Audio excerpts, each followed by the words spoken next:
അപ്പോൾ പുതിയൊരു കഥയുമായി ഞാൻ പിന്നെയും വന്നിരിക്കുകയാണേ. നിങ്ങൾ വീഡിയോ ഒന്ന് ലൈക്ക് ചെയ്തേക്കണേ. അതേപോലെ നിങ്ങളുടെ അഭിപ്രായങ്ങൾ കമൻറ്റ് ബോക്സിൽ അറിയിക്കാനും മറക്കരുത്. ആ മണ്ഡപത്തിൽ കൂടിയിരിക്കുന്നവരുടെ സകല നോട്ടവും തന്നിലേക്കാണെന്ന് കാണെ പല്ലവി വെട്ടി വിയർത്തുപോയി. അവൾക്ക് ഭൂമി ഒന്നാകെ കറങ്ങുന്ന പോലെ തോന്നി. പല്ലവി ഭയത്തോടെ മുഖം ചെരിച്ചുകൊണ്ട് തൊട്ടരികിൽ ഇരിക്കുന്നവനെ ഒന്ന് നോക്കി. ശാന്തമായ മുഖഭാവമാണ് അവന്. ദേവൻ, മേലേപ്പാട്ടെ ദേവൻ. പല്ലവിക്ക് അവനെ പേടിയാണ്, ഒത്തിരി പേടിയാണ്. അവനെക്കുറിച്ച് ഇന്നേ വരെ പല്ലവി നല്ലതൊന്നും കേട്ടിട്ടില്ല. സ്വന്തം ഇഷ്ടങ്ങൾക്ക് മാത്രം മുൻതൂക്കം കൽപ്പിക്കുന്ന, തൻ്റെ ആഗ്രഹങ്ങൾ നിറവേറ്റാൻ ഏതറ്റം വരെയും പോകുന്ന ദേവൻ. ആ മഞ്ഞച്ചിരട് കയ്യിലെടുത്തുകൊണ്ട് ദേവൻ മുഖം വെട്ടിച്ചുകൊണ്ട് പല്ലവിയെ ഒന്ന് നോക്കി. എനിക്ക് ഈ വിവാഹത്തിന് ഒരു താല്പര്യവുമില്ല. എൻ്റെ അമ്മയുടെ കണ്ണിൽ പൊടിയിടാൻ വേണ്ടി മാത്രമാണ് ഞാൻ ഈ താല്പര്യമില്ലാത്ത കാര്യത്തിന് ഒരുങ്ങി നിൽക്കുന്നത്. നിനക്ക് താല്പര്യമില്ലെങ്കിൽ ഇപ്പോൾ പറഞ്ഞോ, ഈ കല്യാണം ഞാൻ ഇപ്പോൾ മുടക്കി കയ്യിൽ തരാം, ദേവൻ അവളുടെ ചെവിയിൽ പറഞ്ഞു. പല്ലവി ഭയത്തോടെ അവൻ്റെ മുഖത്തേക്ക് നോക്കി. പിന്നെ കുറച്ചപ്പുറം മാറി നിൽക്കുന്ന അച്ഛനെയും അമ്മയെയും. അവർ ആകെ തളർന്നു നിൽപ്പാണ്. പല്ലവിയുടെ ചേച്ചി പവിത്രയുമായി ആയിരുന്നു ദേവൻ്റെ വിവാഹം ആദ്യം ഉറപ്പിച്ചത്. പക്ഷെ ചേച്ചിക്ക് അതിനൊട്ടും താല്പര്യമില്ലായിരുന്നു. പവിത്രക്ക് കോളേജ് കാലം തൊട്ടേ ഒരു പ്രേമം ഉണ്ടായിരുന്നു. അത് പവിത്ര വീട്ടിൽ തുറന്നു പറഞ്ഞതുമാണ്. പക്ഷെ ആ ആലോചന അച്ഛനും അമ്മയെ എതിർത്തു. കാൽ കാശിനു വകയില്ലാത്ത വീട്ടിലെ ചെറുക്കൻ എന്നായിരുന്നു അവർ പവിത്ര കണ്ടുപിടിച്ച ചെറുക്കന് കണ്ടെത്തിയ കുറ്റം. അതിപ്പോൾ തങ്ങളുടെ അവസ്ഥയും അങ്ങനെയൊക്കെ തന്നെയാണ്. പക്ഷെ മകളെ മണിമാളികയിലേക്ക് കല്യാണം കഴിച്ചു വിടണമത്രേ. എന്തൊരു വിരോധാഭാസം. അങ്ങനെ ഇരിക്കെയാണ് ദേവൻ്റെ അമ്മ സാവിത്രി ക്ഷേത്രത്തിൽ വെച്ച് ഒരിക്കൽ പവിത്രയെ കാണുന്നത്. ഒറ്റ നോട്ടത്തിൽ തന്നെ അവർക്ക് പവിത്രയെ അങ്ങ് ബോധിച്ചു. അവർ മുഖേനയാണ് ഈ വിവാഹാലോചന വന്നത്. ദേവൻ്റെ ജാതകത്തിൽ എന്തൊക്കെയോ പ്രശ്നമുണ്ടെന്ന്, 1 മാസത്തിൽ വിവാഹം നടക്കില്ല എങ്കിൽ പിന്നെ 6 വർഷം എടുക്കുമെന്നാണത്രേ കണിയാൻ പറഞ്ഞത്. അതോടെ പിന്നെ തിക്കും തിരക്കും കൂട്ടി വിവാഹം ഉറപ്പിച്ചു. പക്ഷെ മണ്ഡപത്തിൽ കയറുന്നതിൻ്റെ തൊട്ട് മുമ്പെയാണ് പവിത്രയെ കാണാതെയാവുന്നത്. ഞാൻ എനിക്കിഷ്ടപ്പെട്ട ആളുടെ കൂടെ പോകുന്നു എന്നൊരു കുറിപ്പും പവിത്ര എഴുതി വെച്ചിരുന്നു. അതും കൂടെ കയ്യിൽ കിട്ടിയതോടെ കുടുംബക്കാർ നാട്ടുകാർ ഇളകി. ദേവന് പ്രത്യേകിച്ച് ഭാവമാറ്റമൊന്നും ഉണ്ടായില്ല. അങ്ങനെ പറഞ്ഞ് ഏറ്റവും ഒടുവിൽ പവിത്രക്ക് പകരം പല്ലവിക്ക് നറുക്ക് വീണു. അച്ഛൻ്റെയും അമ്മയുടെയും ദുരഭിമാനം കാരണം പല്ലവിക്ക് സമ്മതിക്കേണ്ടി വന്നു എന്ന് പറയുന്നതായിരിക്കും ശരി. പല്ലവി കുറേ വട്ടം പറഞ്ഞതാ തനിക്ക് ഈ വിവാഹം വേണ്ട എന്ന്. പവിത്രയെ പോലെ നീയും ഞങ്ങളെ എതിർക്കാനാണ് പാവമെങ്കിൽ 1 മുഴം കയറിൽ ജീവിതം അവസാനിപ്പിക്കുമെന്നായി അച്ഛനും അമ്മയും. അതോടെ പല്ലവിക്ക് ആ താലി സ്വീകരിക്കുക എന്നല്ലാതെ മറ്റൊരു വഴിയില്ലാതെയായി. ദേവൻ പിന്നെയും പല്ലവിയുടെ ചെവിക്കരികിലേക്ക് ചുണ്ടുകൾ അടുപ്പിച്ചു. പല്ലവിയുടെ കാതുകളിൽ ദേവൻ്റെ വാക്കുകൾ ഒരു ഇടിയേറ്റതുപോലെയാണ് വന്ന് വീണത്. നിനക്ക് താല്പര്യമില്ലെങ്കിൽ ഇപ്പം പറഞ്ഞു, ഈ കല്യാണം ഞാൻ ഇപ്പം മുടക്കി കൈ തരാം എന്നവൻ പറയുമ്പോൾ അവൻ്റെ സ്വരത്തിൽ ഒരു തരം പരിഹാസച്ചിരി ഒളിഞ്ഞിരിപ്പുണ്ടായിരുന്നു. ഒരു നിമിഷം ആ മണ്ഡപത്തിൽ വെച്ച് വിളിച്ചു പറയണമെന്ന് പല്ലവി ആഗ്രഹിച്ചു, എനിക്ക് ഈ വിവാഹം വേണ്ട എന്ന്. പക്ഷേ അവളുടെ നോട്ടം ചെന്നു നിന്നത് അപ്പുറത്ത് കൈകൾ കൂപ്പി കണ്ണീരോടെ നിൽക്കുന്ന അച്ഛനിലും അമ്മയിലുമാണ്. പവിത്ര ചേച്ചി ഇറങ്ങിപ്പോയതോടെ ആകെ തകർന്നു പോയ 2 മനുഷ്യർ. അച്ഛൻ്റെ വാക്കുകൾ അവളുടെ കാതുകളിൽ വീണ്ടും മുഴങ്ങി. പവിത്രയെപ്പോലെ നീയും ഞങ്ങളെ ചതിച്ച പിന്നെ ഞങ്ങൾ ജീവിച്ചിരിക്കില്ല പല്ലവി. ആ ഭീഷണി അവളുടെ നാവിനെ തളർത്തി കളഞ്ഞു. സ്വന്തം അച്ഛനമ്മമാരുടെ ജീവനറ്റ ശരീരങ്ങൾ കാണുന്നതിനൊപ്പം ഭീകരമായിരുന്നു അവൾക്ക് ഈ താലി സ്വീകരിക്കുക എന്നത്. പക്ഷേ അവൾ പതുക്കെ തലതാഴ്ത്തി. ആ മറുപടി ദേവന് വ്യക്തമായിരുന്നു. അവൻ്റെ ചുണ്ടിൽ ഒരു നേർത്ത പുഞ്ചിരി വിരിഞ്ഞു. അവൻ അവളോട് സഹതാപമോ സ്നേഹമോ ഒന്നുമില്ലായിരുന്നു. അമ്മയുടെ നിർബന്ധത്തിന് വഴങ്ങി മാത്രം ഈ മണ്ഡപത്തിൽ വന്നിരുന്ന ദേവന് വധു ആരായാലും ഒന്നു തന്നെയായിരുന്നു. പവിത്ര പോയപ്പോൾ പല്ലവി, അത്രേ ഉള്ളൂ അവന്. സമയായി, താലി കെട്ടാം. പൂജാരിയുടെ ശബ്ദമുയർന്നു. മേളത്തിൻ്റെ ശബ്ദം മുറുകി വിയർപ്പ് പൊടിഞ്ഞ കൈകളോടെ പല്ലവി ആ തുളസിമാല കയ്യിലെടുത്തു. അവളുടെ കൈകൾ വിറക്കുന്നുണ്ടായിരുന്നു. ചുറ്റും കൂടി നിൽക്കുന്നവരുടെ കണ്ണുകളിൽ ജിജ്ഞാസയും അടക്കം പറച്ചിലുകളും മാത്രമാണ് അവൾ കണ്ടത്. അവളുടെ ഉള്ളിൽ എല്ലാവരോടും വല്ലാത്തൊരു ദേഷ്യവും വെറുപ്പും ഇരച്ചു കയറി. തൻ്റെ പ്രണയത്തിന് വേണ്ടി മാതാപിതാക്കളെയും കുടുംബത്തെയും തള്ളിപ്പറഞ്ഞ് ഇറങ്ങിപ്പോയ പവിത്ര ചേച്ചിയോട് അവൾക്ക് ആദ്യമായി കടുത്ത ദേഷ്യം തോന്നി. ചേച്ചി സ്വന്തം സന്തോഷം നോക്കി പോയപ്പോൾ അതിൻ്റെയൊക്കെ പഴി കേൾക്കേണ്ടി വന്നതും ബലിയാടാവേണ്ടി വന്നതും താനാണ്. തന്നെ ഈ അവസ്ഥയിലേക്ക് തള്ളിവിട്ട അച്ഛനോടും അമ്മയോടും അടക്കം അവൾക്ക് വെറുപ്പ് തോന്നി.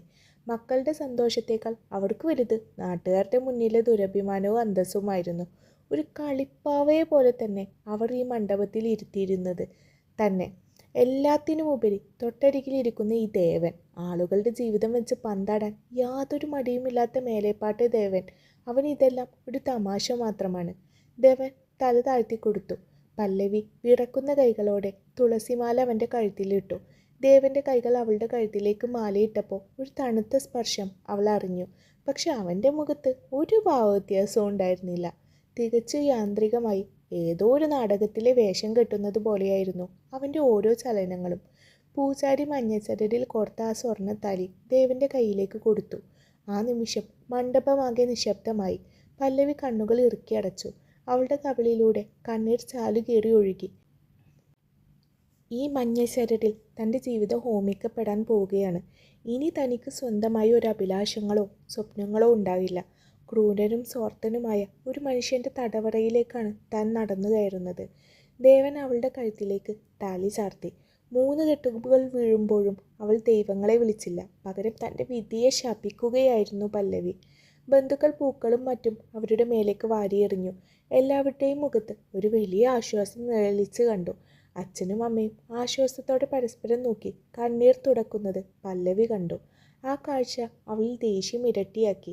അവരുടെ മാനെ രക്ഷിക്കാൻ സ്വന്തം ജീവിതം ഹോമിച്ച മകളെ ഓർത്ത് അവർക്കൊരിറ്റു വിഷമം പോലും ഇല്ലേ? അങ്ങനെ അവൾക്ക് തോന്നി. അടുത്ത ചടങ്ങുകൾക്കായി അവർ എഴുന്നേറ്റു. അഗ്നിക്ക് വലം വെക്കുമ്പോൾ ദേവൻ അവളുടെ കൈകളിൽ പിടിച്ചു. ആ സ്പർശനത്തിൽ ഒരു അധികാരഭാവം പല്ലവിക്ക് അനുഭവപ്പെട്ടു. അവൾക്ക് കൈ വലിച്ചൂരി ഓടാൻ തോന്നി. പക്ഷെ കാലുകൾ ചലനമറ്റതുപോലെയായിരുന്നു. ഓരോ ചുവടും വെക്കുമ്പോൾ ഭൂമി പിളർന്നു പോയിരുന്നെങ്കിൽ എന്ന് അവൾ ആത്മാർത്ഥമായി അങ്ങ് ആഗ്രഹിച്ചു. ചടങ്ങുകളെല്ലാം കഴിഞ്ഞ് സദ്യ കഴിക്കാൻ നടക്കുമ്പോഴും ആളുകൾ പല്ലവിയെ തന്നെയായിരുന്നു നോക്കിയിരുന്നത്. പവിത്രയേക്കാൾ ഭാഗ്യം പല്ലവിക്ക, മേലെപ്പാട്ടിലെ മരുമകളാവുക എന്ന് പറഞ്ഞാൽ ചെറിയ കാര്യമാണോ? ആരോ വിളിച്ചു പറയുന്നത് പല്ലവി കേട്ടു. ഒരു മണിമാളികയിലെ തടവുകാരിയാവാൻ പോകുന്ന തനിക്ക് എന്ത് ഭാഗ്യം! പണവും പ്രതാപവും മാത്രം നോക്കുന്ന ഈ സമൂഹത്തോട് അവൾക്ക് അറപ്പ് തോന്നി. ദേവൻ അവളുടെ ഒപ്പം നടക്കുന്നുണ്ടായിരുന്നുവെങ്കിലും അവൻ അവളിലേക്ക് നോക്കുന്നു പോലും ഉണ്ടായിരുന്നില്ല. പരിചയക്കാരോട് ചിരിച്ചോ സംസാരിച്ചും അവൻ മുന്നോട്ട് നീങ്ങി. എന്നാൽ പല്ലവിയുടെ സാന്നിധ്യം അവൻ പൂർണ്ണമായും അവഗണിക്കുകയായിരുന്നു. അവൾ അവിടെ വെറും ഒരു അലങ്കാരം മാത്രമായി മാറി. സദ്യ കഴിഞ്ഞ് വധൂഗൃഹത്തിൽ നിന്ന് ഇറങ്ങേണ്ട സമയമെടുത്തു. പല്ലവിയുടെ പെട്ടികളും സാധനങ്ങളും ദേവൻ്റെ ആഡംബര കാറിലേക്ക് എടുത്തു വെച്ചു. അമ്മ പല്ലവിയുടെ അരികിലേക്ക് വന്ന് അവളെ കെട്ടിപ്പിടിച്ച് കരഞ്ഞു. എൻ്റെ മോൾക്ക് നല്ലതേ വരൂ, അമ്മയോട് ക്ഷമിക്കണം. അമ്മയുടെ വാക്കുകളിൽ കുറ്റബോധം ഉണ്ടായിരുന്നു. പക്ഷെ പല്ലവി അമ്മയെ തിരികെ കെട്ടിപ്പിടിച്ചില്ല. അവൾ ഒരു കരിങ്കല്ല് പോലെ നിന്നു. അവൾ പതുക്കെ അമ്മയുടെ കൈകൾ മാറ്റിക്കൊണ്ട് പറഞ്ഞു, നിങ്ങളുടെ അഹങ്കാരവും അന്തസ്സും രക്ഷിച്ചല്ലോ, ഇനി സന്തോഷമായി ജീവിക്ക്. അവളുടെ ശബ്ദത്തിലെ തണുപ്പും വെറുപ്പും അമ്മയെ ഞെട്ടിച്ചു കളഞ്ഞു. അച്ഛൻ അവളുടെ തലയിൽ കൈവെക്കാനാഞ്ഞപ്പോൾ പല്ലവി ഒരടി പിന്നോട്ട് മാറി. ആ അനുഗ്രഹത്തെ പോലും അവൾ നിരസിച്ചു.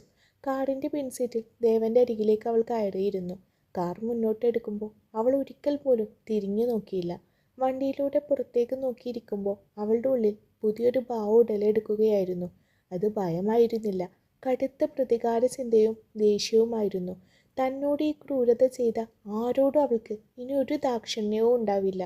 കാറിനുള്ളിൽ വല്ലാത്തൊരു നിശബ്ദതയായിരുന്നു. പെട്ടെന്ന് ദേവൻ തൻ്റെ ഫോണെടുത്ത് ആരോടോ സംസാരിക്കാൻ തുടങ്ങി. തൊട്ടടുത്ത് കരഞ്ഞു തളർന്നിരിക്കുന്ന ഒരു പെൺകുട്ടിയുണ്ടെന്ന ഭാവമേ അവനില്ല. ഫോൺ വെച്ചതിന് ശേഷം ദേവൻ പതുക്കെ പല്ലവിയുടെ നേർക്ക് തിരിഞ്ഞു. അവൻ്റെ മുഖത്ത് ആ നിസ്സംഗത തന്നെയായിരുന്നു. ഒരു കാര്യം നീ മനസ്സിലാക്കണം പല്ലവി.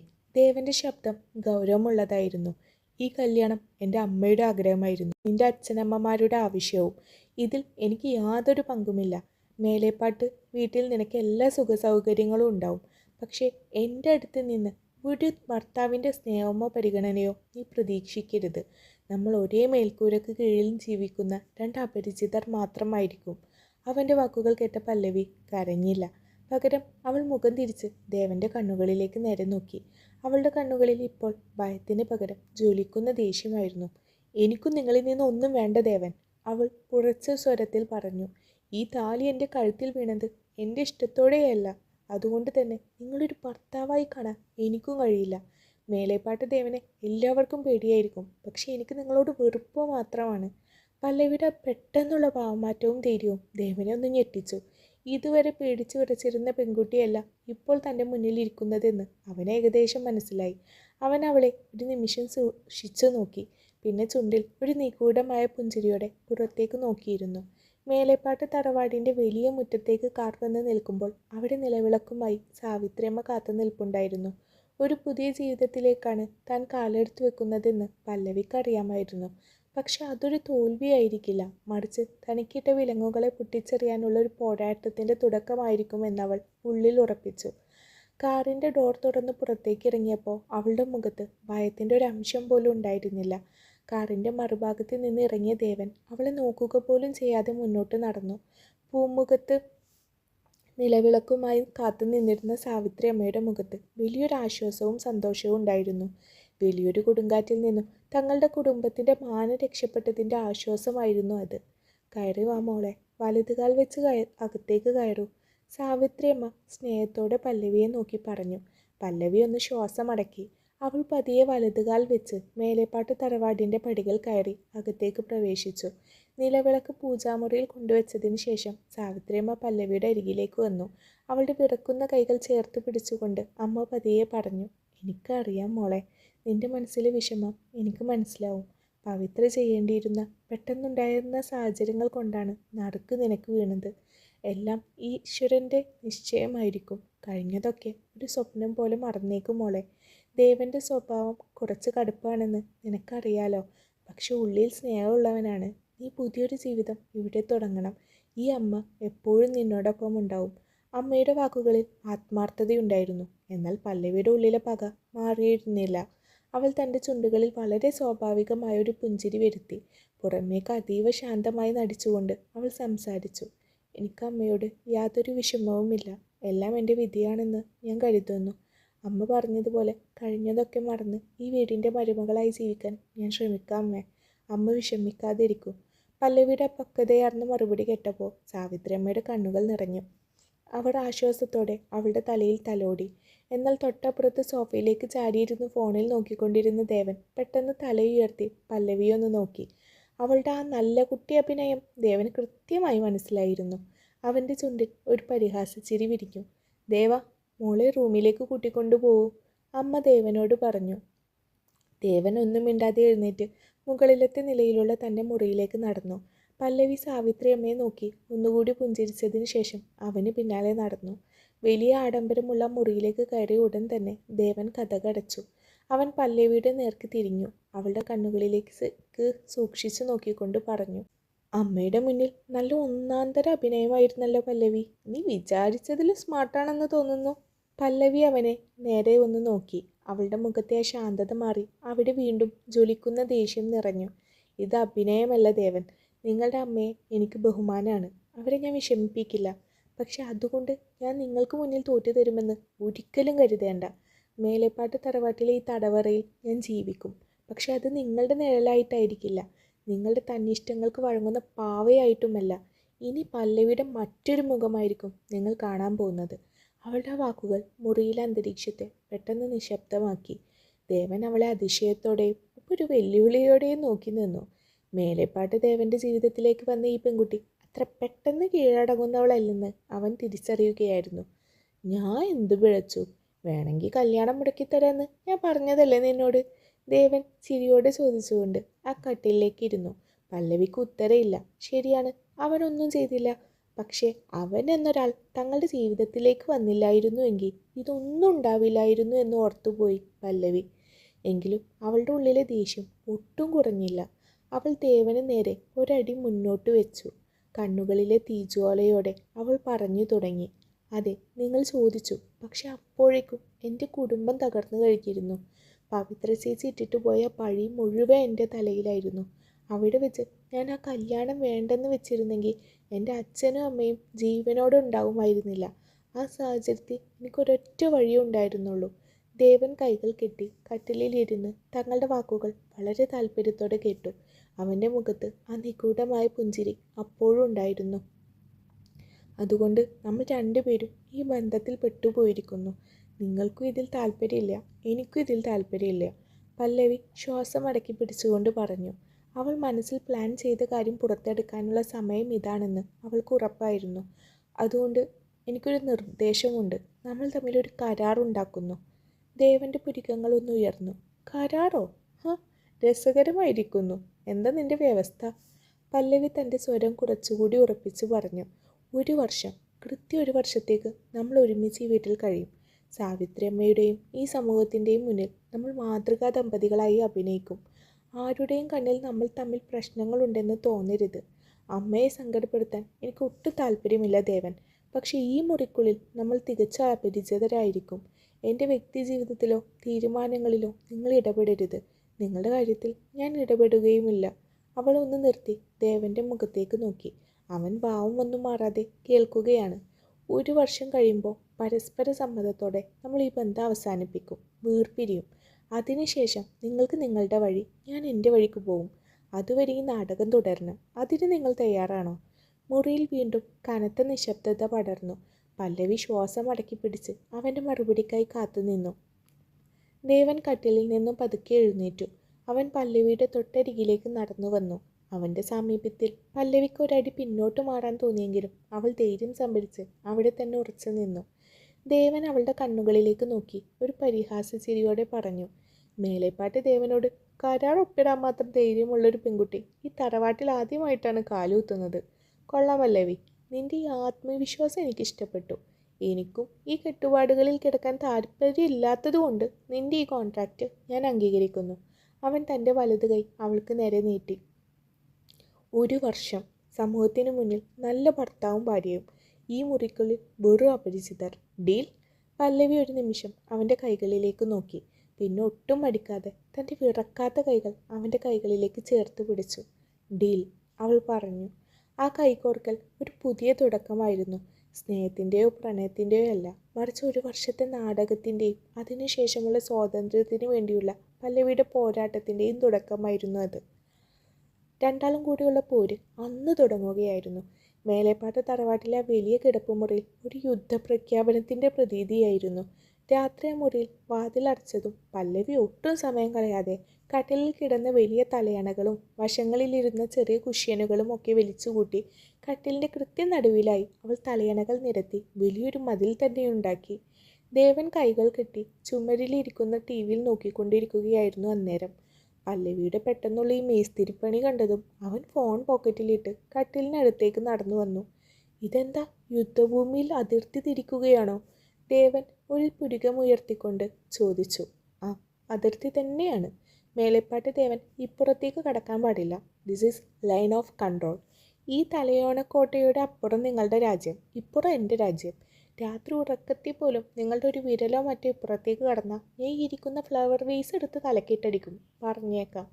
പല്ലവി മേശയിൽ ഇരുന്ന് ചുവന്ന ഫ്ലവർ വേസ് ചൂണ്ടി ഭീഷണിപ്പെടുത്തി. ദേവൻ്റെ ചുണ്ടിൽ ചിരി വിരിഞ്ഞു. ഈ സാധനത്തിന് ഞാൻ എങ്ങനെ കൂടെ പൊറുപ്പിക്കും ദൈവമേ എന്നവൻ ചിന്തിച്ചു പോയി. അവൾ ഉണ്ടാക്കി വെച്ച തലയണ മതിലിലേക്ക് അവനൊന്ന് നോക്കി. കൊള്ളാം, നന്നായിട്ടുണ്ട്. രണ്ടാളും 2 അതിർത്തിയിൽ കയറി കിടന്നു. അപ്പോഴാണ് പല്ലവി അത് ശ്രദ്ധിച്ചത്. റൂമിലെ AC 26-ലോ മറ്റോ ആണ് ഇട്ടിരിക്കുന്നത്. റിമോട്ട് ഇങ്ങ് തന്നെ, എനിക്ക് 18 ഡിഗ്രിയിലാക്കണം, ചൂടായിട്ട് വയ്യ. പല്ലവി കൈ നീട്ടി. അതങ്ങ് പള്ളിയിൽ പോയി പറഞ്ഞാൽ മതി, എനിക്ക് തണുപ്പൊട്ടും പിടിക്കില്ല, അതുകൊണ്ട് AC 26-ൽ തന്നെ കിടക്കും. ദേവൻ റിമോട്ട് ബെഡിനടുത്തെ സൈഡിൽ ടേബിളിലേക്ക് വെച്ച് സുഖമായി കട്ടിലേക്ക് കിടന്നു. 26-ലോ? അതിലും ഭേദം ഞാൻ അടുക്കളയിൽ അടുപ്പിൻ്റെ ചുവട്ടിൽ പോയി കിടക്കുന്നതാ. പല്ലവി ദേഷ്യത്തോടെ കട്ടിലിൽ നിന്ന് എഴുന്നേറ്റ് റിമോട്ട് എടുക്കാൻ ആഞ്ഞു. പക്ഷേ ദേവൻ പെട്ടെന്ന് റിമോട്ട് എടുത്ത് തൻ്റെ തലയിണയുടെ അടിയിൽ ഒളിപ്പിച്ചു. പല്ലവി വിട്ടുകൊടുക്കാൻ ഭാവമില്ലായിരുന്നു. അവൾ അവൻ്റെ തലയിണയ്ക്ക് നേരെ കൈനീട്ടിയതും ദേവൻ പെട്ടെന്ന് ചെരിഞ്ഞു കിടത്ത് റിമോട്ട് തൻ്റെ ടീഷർട്ടിനുള്ളിലേക്ക് ഇട്ടു. ഇനി എടുത്തോ. ദേവൻ കണ്ണ് ചിമ്മി ചിരിച്ചു. നിങ്ങളൊരു മനുഷ്യനാണോ? അമ്മയോട് ഞാൻ ഇപ്പോൾ പോയി പറയും മകനെ AC കൂട്ടാൻ മടിയാണെന്ന്. പല്ലവി അവനെ ഭീഷണിപ്പെടുത്തി. അമ്മയോട് പറഞ്ഞ അമ്മ പറയും, എൻ്റെ മോനെ, ഈ തണുത്ത രാത്രിയിൽ നീ എന്തിനാ AC റിമോട്ടിന് വേണ്ടി വഴക്കിടുന്നത്? പല്ലവിയെ കെട്ടിപ്പിടിച്ച് കിടന്ന തണുപ്പ് മാറിക്കോളും എന്ന്. നിനക്ക് അങ്ങനെ ഒരു ആഗ്രഹം ഉണ്ടെങ്കിൽ വാ, ഞാൻ റെഡി. ദേവൻ കട്ടിലിൽ ഇരുന്ന് കൈകൾ മലർത്തി ചിരിയോടെ പറഞ്ഞു. അവൻ്റെ കൗണ്ടർ കേട്ടതും പല്ലവിക്ക് ദേഷ്യവും പരിഭ്രമവും ഒരുമിച്ച് വന്നു. ഛേ, ദുഷ്ടൻ. അവൾ പല്ലിറുമ്മിക്കൊണ്ട് തൻ്റെ ഭാഗത്തേക്ക് തിരിഞ്ഞു കിടന്നു. രണ്ടുപേരും പരസ്പരം പുറംതിരിഞ്ഞാണ് കിടന്നതെങ്കിലും നടുവിലെ തലയണ മതിലിന് മുകളിലൂടെ രണ്ടുപേരുടെയും ഉള്ളിൽ ഒരു ചെറിയ ഇഷ്ടം അതിർത്തി കടക്കുന്നുണ്ടായിരുന്നു. മേലേപ്പാട്ട് തറവാട്ടിലെ ഊണുമുറിയിൽ അന്ന് വിഭവസമൃദ്ധമായ ഉച്ചയൂണായിരുന്നു. സാവിത്രിയമ്മ പല്ലവിയെയും ദേവനെയും സ്നേഹത്തോടെ നോക്കിക്കൊണ്ട് തൊട്ടടുത്ത് തന്നെ നിൽപ്പുണ്ട്. ദേവ, പല്ലവിക്ക് മീൻകറി കുറച്ചുകൂടി ഒഴിച്ചു കൊടുക്ക്, അവൾ കഴിക്കാൻ മടിച്ചു നിൽക്കുകയാ, സാവിത്രിയമ്മ പറഞ്ഞു. ഫോണിൽ നോക്കിക്കൊണ്ടിരുന്ന ദേവൻ പെട്ടെന്ന് ഫോൺ താഴെ വെച്ചു. അവൻ്റെ മുഖത്ത് പെട്ടെന്നൊരു ആദർശ ഭർത്താവിൻ്റെ സ്നേഹം നിറഞ്ഞു തുളുമ്പി. അവൻ പല്ലവിയെ നോക്കിയൊന്ന് കണ്ണ് ചിമ്മി. പല്ലവിക്ക് അപ്പോഴേ അപകടം മണത്തു. അമ്മ പറഞ്ഞത് ശരിയാ, എൻ്റെ പല്ലിക്കുട്ടിക്ക് ഒട്ടും നാണം വിട്ടുമാറിയിട്ടില്ല. നീ എന്തിനാ മോളെ ഇങ്ങനെ മടിച്ചു നിൽക്കുന്നത് എന്ന് പറഞ്ഞുകൊണ്ട് ദേവൻ പ്ലേറ്റിലിരുന്ന ചോറ് നന്നായി കുഴച്ച് ഒരു വലിയ ഉരുളയാക്കി. പല്ലവി അവനെ ദേഷ്യത്തോടെ തുറച്ചു വെച്ച് നോക്കി. വേണ്ട, ചെയ്താൽ ഞാൻ കൊന്നുകളയും എന്ന് അവളുടെ കണ്ണുകൾ വിളിച്ചു പറയുന്നുണ്ടായിരുന്നു. പക്ഷെ ദേവൻ അത് പൂർണ്ണമായും അവഗണിച്ചു വിട്ടു. അവളോട് കുറച്ചുകൂടി ചേർന്നിരുന്ന് ഇടത് കൈ അവളുടെ തോളിലൂടെ കൈ ഇട്ടുകൊണ്ട് ആ ചോറുരുള അവളുടെ ചുണ്ടുകളോട് അടുപ്പിച്ചു. ദാ കഴിക്ക്, എൻ്റെ പല്ലിക്കുട്ടി കഴിക്ക്. ദേവൻ്റെ സ്വരത്തിൽ കെയറിങ് നിറഞ്ഞു തുളുമ്പി. ഒപ്പം ഒരു കൗശലക്കാരൻ്റെ ചിരിയും. സാവിത്രിയമ്മ അത് കണ്ട് ചിരിച്ചുപോയി. അമ്മ മുന്നിൽ നിൽക്കുന്നത് കൊണ്ട് മാത്രം പല്ലവിക്ക് ഒച്ച വെക്കാനോ കൈ തട്ടി മാറ്റാനോ കഴിഞ്ഞില്ല. അവൾ പല്ലിറുമ്മിക്കൊണ്ട് മുഖത്തൊരു കൃത്രിമ പുഞ്ചിരി വരുത്തി ആ വലിയ ചോറുരുള കഷ്ടപ്പെട്ട് വായ തുറന്ന് വാങ്ങി. ചോറ് വായിലായതും ദേവൻ അവളുടെ കവിളിൽ പതുക്കെ ഒന്ന് നുള്ളി. മിടുക്കിയ കുട്ടി, അവൻ അമ്മയെ നോക്കി ചിരിച്ചു. പല്ലവിക്ക് ചോറ് തൊണ്ടയിൽ കുടുങ്ങുന്ന പോലെ തോന്നി. അവൻ മേശക്കടിയിലൂടെ തൻ്റെ ചെരുപ്പ് കൊണ്ട് ദേവൻ്റെ കാലിൽ ഒറ്റ ചവിട്ട് വെച്ച് കൊടുത്തു. ദേവൻ്റെ മുഖത്ത് ചിരി പെട്ടെന്ന് മാറി അവിടെ കടുത്ത വേദന നിറഞ്ഞു. അവൻ പല്ല് കടിച്ചു പിടിച്ച് അമ്മ കാണാതെ പല്ലവിയെ നോക്കി പേടിപ്പിച്ചു. പക്ഷെ പല്ലവി വിട്ടുകൊടുക്കാൻ ഭാവമില്ലായിരുന്നു. പ്രതികാരത്തിനുള്ള അവസരം തൊട്ടു മുന്നിൽ തന്നെയുണ്ടായിരുന്നു. മേശപ്പുറത്തിരുന്ന കറികൾക്കിടയിൽ അവൾ ആ അമൂല്യ വസ്തു കണ്ടെത്തി. കൈപ്പക്കത്തോരൻ. അമ്മ അത് ഉണ്ടാക്കുമ്പോഴേ പറഞ്ഞിരുന്നു, ദേവന് ജന്മന ഇഷ്ടമില്ലാത്ത, പേരെടുത്ത് പറഞ്ഞാൽ ഛർദ്ദിക്കാൻ വരുന്ന ഒരേ ഒരു സാധനം അതാണെന്ന്. പല്ലവിക്കാണെങ്കിൽ കൈപ്പക്കുപ്പേരി വലിയ ഇഷ്ടമാണെന്ന് പറഞ്ഞപ്പോൾ അമ്മ ഉണ്ടാക്കിയതാ. പല്ലവി ഒരു സ്പൂൺ എടുത്ത് കൈപ്പക്കത്തോരൻ വലിയൊരു തവി നിറച്ചെടുത്തു. അയ്യോ, ഞാൻ മാത്രം കഴിച്ചാൽ മതിയോ? എൻ്റെ ദേവേട്ടൻ എത്ര കഷ്ടപ്പെട്ടിട്ടാ ഓഫീസ് കാര്യങ്ങളൊക്കെ നോക്കുന്നത്. ദേവേട്ടന് വല്ലാതെ ക്ഷീണമുണ്ടാവും. ദാ ഇത് കഴിക്ക്, പല്ലവി അതീവ വാത്സല്യത്തോടെ പറഞ്ഞു. ദേവൻ ആ കൈപ്പക്ക കണ്ടതും പ്ലേറ്റ് പുറകിലേക്ക് മാറ്റാൻ നോക്കി. അയ്യോ പല്ലവി, അത് വേണ്ട. അതെന്താ മോനെ വേണ്ടെന്ന് വെക്കുന്നത്? പല്ലവി അത്രയും സ്നേഹത്തോടെ തരുമ്പോൾ വാങ്ങി കഴിക്ക്, സാവിത്രിയമ്മ ഇടപെട്ടു. അമ്മയുടെ ഓർഡർ വന്നതോടെ ദേവൻ്റെ വാ അടഞ്ഞു. പല്ലവി വലിയൊരു സ്പൂൺ കൈപ്പക്ക തോരൻ നേരെ ദേവൻ്റെ പ്ലേറ്റിലെ ചോറിന് മുകളിലേക്ക് ഇട്ടു. അതും പോരാഞ്ഞ് അവൾ അത് ചോറുമായി നന്നായി കുഴച്ച് സ്വന്തം കൈകൊണ്ട് ഒരു വലിയ ഉരുളയാക്കി മാറ്റി. ദേവട്ടൻ എനിക്ക് തന്നതിന് പകരമായി എൻ്റെ വക, കഴിക്കേട്ടാ. പല്ലവി കൊഞ്ചലോടെ ആ ഉരുള അവൻ്റെ വായലോട് അടുപ്പിച്ചു. അതിൽ കൈപ്പക്ക കഷ്ണങ്ങൾ പച്ചക്ക് തെളിഞ്ഞു നിൽക്കുന്നുണ്ടായിരുന്നു. ദേവൻ സാവിത്രി അമ്മയൊന്ന് നോക്കി. അമ്മ കഴിക്കുകയെന്ന് കണ്ണുകൊണ്ട് ആംഗ്യം കാണിച്ചു. വേറെ വഴിയില്ലാതെ ദേവൻ കണ്ണും പൂട്ടി ആ കൈപ്പക്ക ഉരുള വായിലാക്കി. കയ്പ് നാവിലടിച്ചതും അവൻ്റെ മുഖം കൂടിപ്പോയി. അവൻ അത് കഷ്ടപ്പെട്ട് ഇറക്കാൻ നോക്കുന്നത് കണ്ട് പല്ലവി ഉള്ളിൽ പൊട്ടിച്ചിരിക്കുകയായിരുന്നു. എങ്ങനെയുണ്ട് ദേവേട്ട? നല്ല രുചിയുണ്ടല്ലേ? പല്ലവി ചോദിച്ചു. വളരെ വളരെ നല്ലത്. എൻ്റെ ആയുസ് കൂടാനുള്ളതൊക്കെ നീ തരുന്നുണ്ട്. ദേവൻ ഒരു ഗ്ലാസ് വെള്ളം ഒറ്റ വലിക്ക് കുടിച്ചു. എങ്കിൽ കുറച്ചുകൂടി ഇരിക്കട്ടെ. പല്ലവി വീണ്ടും കൈപ്പക്ക പാത്രത്തിലേക്ക് കൈ നീട്ടിയതും അവൻ പെട്ടെന്ന് എഴുന്നേറ്റു. അയ്യോ വേണ്ട, എനിക്ക് വയറ് നിറഞ്ഞു, ഞാൻ കൈ കഴുകട്ടെ കേട്ടോ എന്ന് പറഞ്ഞ് ദേവൻ അവിടെ നിന്ന് ഓടി രക്ഷപ്പെട്ടു. മേലേപ്പാട്ട് തറവാട് ആളുകളെ കൊണ്ടന്ന് നിറഞ്ഞിരിക്കുകയായിരുന്നു. ദേവൻ്റെ കല്യാണത്തോടനുബന്ധിച്ചുള്ള സൽക്കാരമാണന്ന്. നാട്ടിലെ പ്രമാണികളും തറവാട്ടിലെ ദൂരെയുള്ള ബന്ധുക്കളും വരെ അവിടെ എത്തിയിട്ടുണ്ട്. പട്ടുസാരിയുടെ തലപ്പൊതുക്കി കൈകളിൽ സ്വർണ്ണവളകൾ അണിഞ്ഞ് പല്ലവി ആളുകൾക്കിടയിലൂടെ നടന്നു. മുഖത്ത് എപ്പോഴും ഒരു പുഞ്ചിരി വരുത്തി വെക്കാൻ അവൾ ശ്രമിക്കുന്നുണ്ടായിരുന്നു. പക്ഷേ ചുറ്റും നിൽക്കുന്നവരുടെ കണ്ണുകളിലെ ജിജ്ഞാസയും അടക്കം പറച്ചിലുകളും അവളെ അസ്വസ്ഥമാക്കിക്കൊണ്ടിരുന്നു. ദാ നിൽക്കുന്നു മേലേപ്പാട്ട പുതിയ മരുമകൾ. കണ്ടാൽ തന്നെ നല്ല ലക്ഷണമൊക്കെയുണ്ട്. പക്ഷെ എന്താ ചെയ്യുക, ചേച്ചി ഒളിച്ചോടിയത് കൊണ്ടല്ലേ ഇവൾക്ക് ഈ യോഗം ഉണ്ടായത്. ദൂരെ മാറി നിന്ന് 2-3 സ്ത്രീകൾ പരസ്പരം നോക്കി പറയുന്നത് പല്ലവിയുടെ കാതുകളിൽ വന്ന് വീണു. അവളുടെ ഉള്ളിൽ ഉണങ്ങിത്തുടങ്ങിയ മുറിവ് വീണ്ടും തുറക്കപ്പെടുന്നത് പോലെ അവൾക്ക് തോന്നി. എവിടെ പോയാലും താൻ പവിത്ര ചേച്ചിയുടെ പകരക്കാരി മാത്രമാണെന്ന് ഈ വിചാരം അവളെ വല്ലാതെ വേദനിപ്പിച്ചു. ശ്വാസം മുട്ടുന്നത് പോലെ തോന്നിയ പല്ലവി വരാന്തയിലേക്ക് പതുക്കെ മാറി നിന്നു. അവിടെ അധികം ആളുകൾ അവിടെ ഉണ്ടായിരുന്നില്ല. വരാന്തയിലെ വലിയ തൂണിൽ ചാടി നിന്ന് അവൾ ആരും കാണാതെ ഒരു ദീർഘനിശ്വാസം എടുത്തു. എന്താ ഇവിടെ ഒറ്റക്കൊരു നിൽപ്പ്? ആളുകളൊക്കെ നിന്നെ തിരക്കുന്നുണ്ട്. പെട്ടെന്നുള്ള ശബ്ദം കേട്ട് പല്ലവി ഞെട്ടി തിരിഞ്ഞു നോക്കി. കുർത്തയും മുണ്ടുമെടുത്ത് അതീവ ഗാംഭീര്യത്തോടെ ദേവൻ അവളുടെ മുന്നിൽ നിൽക്കുന്നു. അവൻ്റെ കണ്ണുകൾ പല്ലവിയുടെ മുഖത്ത് തെളിച്ചമില്ലായ്മ അളക്കുന്നത് പോലെ തോന്നി. എനിക്ക് അവിടെ വല്ലാതെ ശ്വാസം മുട്ടുന്നത് പോലെ തോന്നി. അതുകൊണ്ട് പല്ലവി പതുക്കെ പറഞ്ഞു. അപ്പോഴാണ് വരാന്തയുടെ മറുഭാഗത്ത് നിന്നും ദേവൻ്റെ അകന്ന ചില ബന്ധുക്കൾ അങ്ങോട്ടേക്ക് വന്നത്. അവരുടെ കൂട്ടത്തിൽ തറവാട്ടിലെ മുതിർന്ന കാരണവരായ ശേഖരൻ നായർ ഉണ്ടായിരുന്നു. പരുക്കൻ സ്വഭാവക്കാരനായ അദ്ദേഹം പല്ലവിയെയും ദേവനെയും മാറി മാറി നോക്കി. ആഹാ, ദേവനും ഭാര്യയും ഇവിടെ ഒളിച്ചു നിൽക്കുകയാണോ? ശേഖരൻ നായർ പരിഹാസത്തോടെ ചോദിച്ചു. പല്ലവി മോളെ, നിന്റെ അച്ഛനെ ഞാൻ കഴിഞ്ഞ ദിവസം ചന്തയിൽ വെച്ച് കണ്ടിരുന്നു. ആകെ തളർന്നു പോയിരിക്കുന്നു പാവം. മൂത്ത മകൾ ഇറങ്ങിപ്പോയതിൻ്റെ നാണക്കേട് ഇനിയും മാറിയിട്ടില്ല അങ്ങേർക്ക്. കാൽക്കാശിന് വകയില്ലാത്ത ഒരുത്തൻ്റെ കൂടെയാണല്ലോ അവൾ പോയത്. എന്തായാലും നിന്റെ ഭാഗ്യം കൊണ്ട് നീ മണിമാളികയിലെത്തി. ഇല്ലെങ്കിൽ ആ രാഘവൻ ഈ നാട്ടിൽ തലയുയർത്തി നടക്കില്ലായിരുന്നു. അദ്ദേഹത്തിൻ്റെ വാക്കുകൾ പല്ലവിയുടെ നെഞ്ചിൽ ഒരു കൂരമ്പ് പോലെയാണ് തറച്ചത്. സ്വന്തം മാതാപിതാക്കളുടെ ദാരിദ്ര്യവും തകർച്ചയും ഇത്രയും ആളുകളുടെ മുന്നിൽ വെച്ച് പരിഹസിക്കപ്പെടുന്നത് അവൾക്ക് താങ്ങാൻ കഴിയുന്നതിലും അപ്പുറമായിരുന്നു. അവളുടെ കണ്ണുകൾ പെട്ടെന്ന് നിറഞ്ഞു തുളുമ്പി, ചുണ്ടുകൾ വിറച്ചു. എന്തെങ്കിലും തിരിച്ചു പറയണമെന്നുണ്ടായിരുന്നെങ്കിലും തൊണ്ടയിൽ വാക്കുകൾ കുടുങ്ങിപ്പോയി. അവൾ അപമാനഭാരത്താൽ തല താഴ്ത്തി. പല്ലവി തിരിഞ്ഞ് അവിടെ നിന്ന് ഓടാനാഞ്ഞപ്പോഴാണ് അത് സംഭവിച്ചത്. ആരും പ്രതീക്ഷിക്കാതെ ദേവൻ ഒരടി മുന്നോട്ട് വെച്ച് പല്ലവിയുടെ വലതു കൈ കവർന്നു. വിറച്ചുകൊണ്ടിരുന്ന അവളുടെ തണുത്ത വിരലുകളിലേക്ക് അവൻ തൻ്റെ ശക്തമായ വിരലുകൾ കോർത്തു വെച്ചു. അപ്രതീക്ഷിതമായ സ്പർശനത്തിൽ പല്ലവി ഞെട്ടി ദേവൻ്റെ മുഖത്തേക്ക് നോക്കി. അവൻ്റെ മുഖം വല്ലാതെ കടുത്തിട്ടുണ്ടായിരുന്നു. കണ്ണുകളിൽ ഒരു ജ്വാല പടരുന്നത് അവൾ കണ്ടു. എപ്പോഴും തന്നോട് വഴക്കിടുന്ന കുസൃതി കാണിക്കുന്ന മേലേപ്പാട്ട് ദേവനായിരുന്നില്ല അത്. ദേവൻ ശേഖരൻ നായരുടെ കണ്ണിലേക്ക് നേരെ നോക്കി ഉറച്ച സ്വരത്തിൽ പറഞ്ഞു. ശേഖരൻ മാവ, എൻ്റെ അമ്മായിയുടെയും അമ്മായിയപ്പൻ്റെയും കുടുംബകാര്യങ്ങൾ അന്വേഷിക്കാൻ ഈ തറവാട്ടിൽ ആരെയും ചുമതലപ്പെടുത്തിയിട്ടില്ല. അവരുടെ കുടുംബത്തിൻ്റെ വ്യക്തിപരമായ കാര്യങ്ങൾ അതിവിടെ ചർച്ചയാക്കേണ്ട ആവശ്യവുമില്ല. അവൻ പല്ലവിയുടെ കൈ ഒന്നുകൂടെ മുറുക്കെ പിടിച്ചുകൊണ്ട് തുടർന്നു. പിന്നെ പല്ലവിയുടെ കാര്യം, അവൾ എൻ്റെ ഭാര്യയാണ്, മേലേപ്പാട് തറവാട്ടിലെ മരുമകൾ. അവൾ ഇവിടെ എത്തിയത് ആരുടെയും ഔദാര്യം കൊണ്ടല്ല. എൻ്റെ ജീവിതത്തിലേക്ക് വരാൻ അവൾക്ക് യോഗ്യതയുള്ളത് കൊണ്ടാണ്.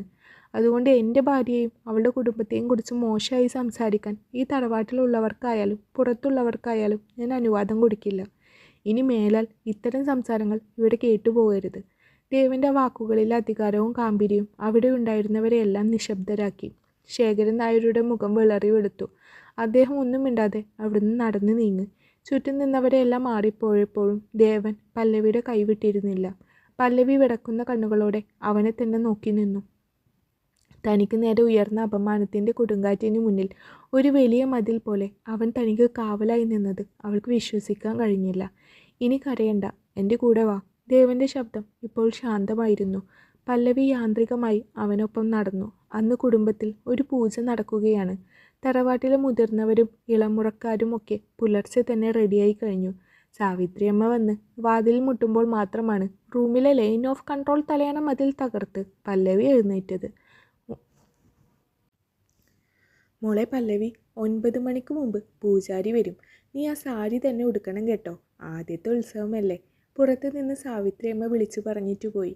ദേവൻ അപ്പോഴേക്കും കുളി കഴിഞ്ഞ് നല്ല ഒന്നാന്തരം കസവും മുണ്ടും ചുവന്ന സിൽക്ക് കുർത്തയും ഇട്ട് ബോഡി സ്പ്രേ ഒക്കെ അടിച്ച് കണ്ണാടിയുടെ മുന്നിൽ നിൽക്കുകയാണ്. പല്ലവി ഒരുവിധം കുളിച്ച് റെഡിയായി വന്നപ്പോഴാണ് യഥാർത്ഥ വില്ലൻ പുറത്തു വന്നത്. സാവിത്രിയമ്മ കൊടുത്ത ആ വലിയ സാരി. പല്ലവി സാരിയും കയ്യിൽ പിടിച്ച് കട്ടിലിൽ ഇരുന്നു പോയി. സത്യം പറഞ്ഞ കോളേജിൽ പഠിക്കുന്ന കാലത്ത് എപ്പോഴോ 1-2 വട്ടമേ അവൾ സാരി ഉടുത്തിട്ടുള്ളൂ.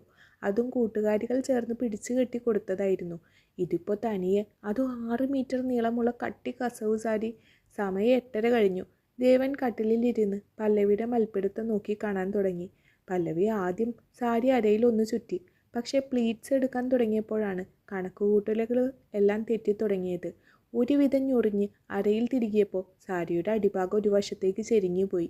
ഹലോ മിസ്സിസ് മേലേപ്പാട്ട്, നിങ്ങൾ സാരി ഉടുക്കുകയാണോ അതോ തുണിക്കുള്ളിൽ കയറി ഒളിക്കാൻ നോക്കുകയാണോ? ദേവൻ കട്ടിലിലിരുന്ന് അവളെ പരിഹസിച്ചു. നിങ്ങൾ അങ്ങോട്ട് തിരിഞ്ഞിരുന്നേ, മനുഷ്യന് ടെൻഷൻ അടിപ്പിക്കാൻ. പല്ലവി പല്ലിറുമ്മി. അവൾ വീണ്ടും സാരി അഴിച്ചു. ഇത്തവണ മുന്താണി ആദ്യം ശരിയാക്കാൻ നോക്കി. പക്ഷെ തോളിൽ വെച്ചപ്പോൾ അത് തറയിൽ മുട്ടുന്ന നീളത്തിലായി. അരയിൽ തിരികിയ ഭാഗം അയഞ്ഞ് താഴേക്കും പോന്നു. സാരിയുടെ ഉള്ളിൽ കിടന്ന് പല്ലവി ആകെ വിയർത്തു കുളിച്ചു. സമയം 8:45. താഴെ പൂജാരി കാത്തു നിൽക്കുകയായിരുന്നു. അമ്മ ഇപ്പോൾ വരും. ദേവൻ വാച്ചിൽ നോക്കി വിളിച്ചു പറഞ്ഞു. പല്ലവിക്ക് ദേഷ്യവും ഒപ്പം കരച്ചിലും വന്നു. അവൾ വിയർത്ത മുഖത്തോടെ ഒതുങ്ങാത്ത സാരിത്തുമ്പും കയ്യിൽ പിടിച്ച് കണ്ണാടിക്ക് മുന്നിൽ ദയനീയമായി നിന്നു. അവൻ പതുക്കെ കട്ടിലിൽ നിന്ന് എഴുന്നേറ്റ് അവളുടെ തൊട്ടു പിന്നിൽ വന്ന് നിന്നു. ഇങ്ങോട്ട് തിരിഞ്ഞു നിൽക്ക്. ദേവൻ്റെ ശബ്ദം പെട്ടെന്ന് ശാന്തമായി. എനിക്കിത് പറ്റുന്നില്ല.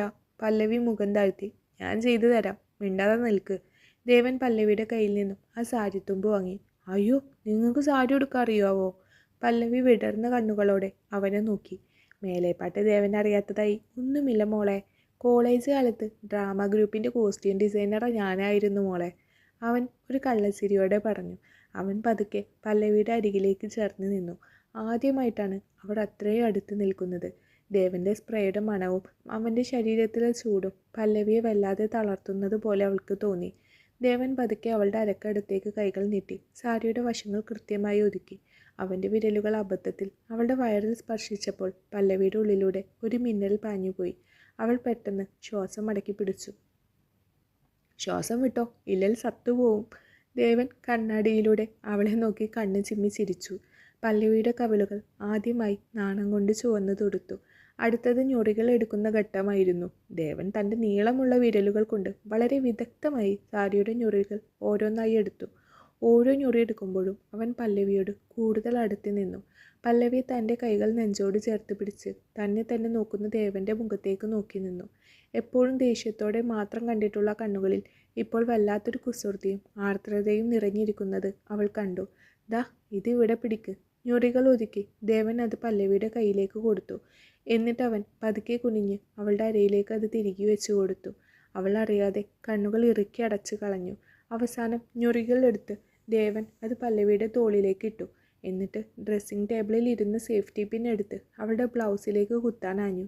അയ്യോ, സൂക്ഷിക്കണേ, ദേഹത്ത് കൊള്ളും, പല്ലവി പേടിയോടെ പറഞ്ഞു. മേലേപ്പാട്ട് ദേവൻ കൊള്ളിക്കേണ്ടിടത്ത് മാത്രമേ കൊള്ളിക്കൂ, പേടിക്കണ്ട.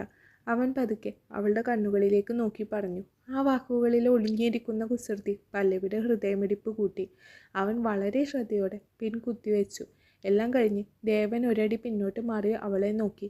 കസവ് സാരിയിൽ മുടി അഴിച്ചിട്ട് നെറ്റിയിൽ ചെറിയൊരു ചന്ദനക്കുറിയും തൊട്ട് നിൽക്കുന്ന പല്ലവി അതീവ സുന്ദരിയായിരുന്നു. ദേവൻ അവളെ തന്നെ നോക്കി കുറച്ചു നേരം നിന്നുപോയി. എങ്ങനെയുണ്ട്? പല്ലവി പതുക്കെ ചോദിച്ചു. മോശമില്ല. ഈ സാരിയുടുപ്പുകാരില്ലായിരുന്നെങ്കിൽ നീ ഇന്ന് പൂജയ്ക്ക് പകരം വല്ല ഗുസ്തി മത്സരത്തിനും പോകുന്ന പോലെ പോയേനെ. ദേവൻ വീണ്ടും പഴയ ഭാവത്തിലേക്ക് മടങ്ങി. പിന്നെ വലിയ കാര്യമായിപ്പോയി. പല്ലവി ചുണ്ട് ചുളിച്ചെങ്കിലും അവളുടെ ഉള്ളിൽ പ്രണയത്തിൻ്റെ ഒരു വലിയ പൂത്തിരി തന്നെ കത്തുന്നുണ്ടായിരുന്നു.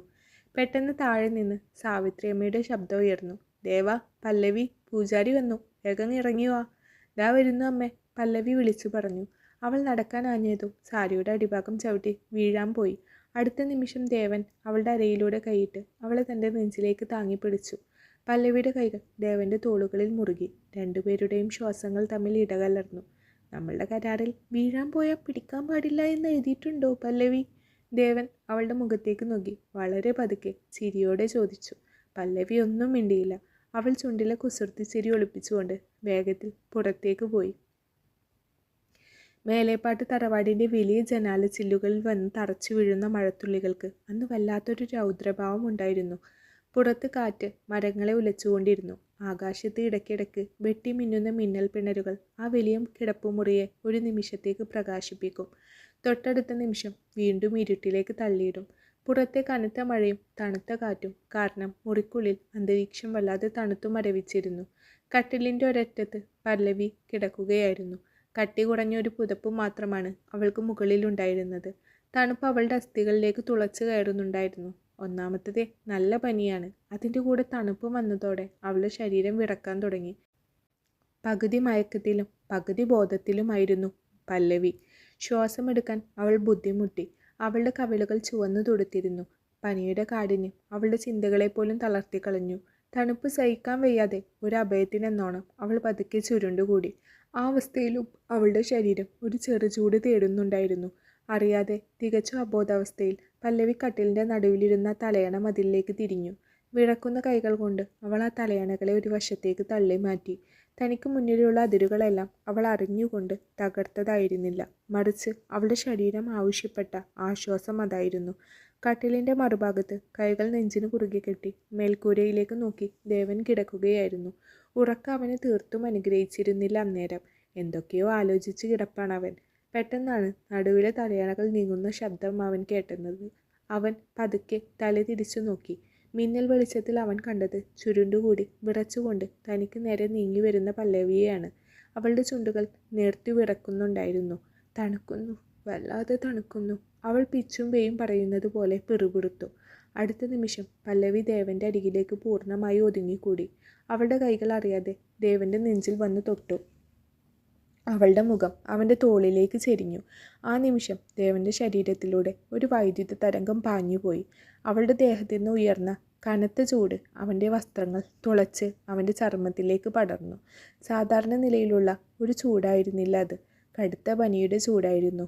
പല്ലവി അവനെ കൂടുതൽ മുറുക്കെ പിടിച്ചു. ഒരു കുഞ്ഞിനെ പോലെ അവൾ അവൻ്റെ നെഞ്ചിലേക്ക് മുഖമൊളിപ്പിച്ചു. അവളിൽ നിന്നുയർന്ന ആ സ്ത്രീ സഹജമായ സുഗന്ധവും അവളുടെ ശരീരത്തിൻ്റെ വന്യമായ ചൂടും ദേവൻ്റെ ഇന്ദ്രിയങ്ങളെ ഒരുമിച്ച് ഉണർത്തിക്കളഞ്ഞു. ദേവൻ്റെ ശ്വാസഗതി വേഗത്തിലായി. അവൻ്റെ ഉള്ളിലെ പുരുഷൻ വന്യമായി ഉണരുകയായിരുന്നു.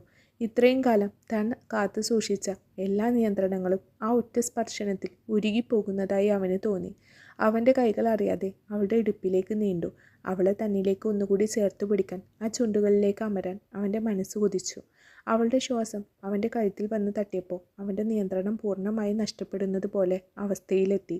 പക്ഷേ തൊട്ടടുത്ത ക്ഷണത്തിൽ ദേവൻ തൻ്റെ കണ്ണുകൾ ഇറുക്കി അടച്ചു. അവൻ ഒരു ദീർഘനിശ്വാസം എടുത്തു. അവൾക്ക് പനിയാണ്, അതിന് വയ്യ, അവൻ തൻ്റെ മനസ്സിനെ ഓർമ്മിപ്പിച്ചു.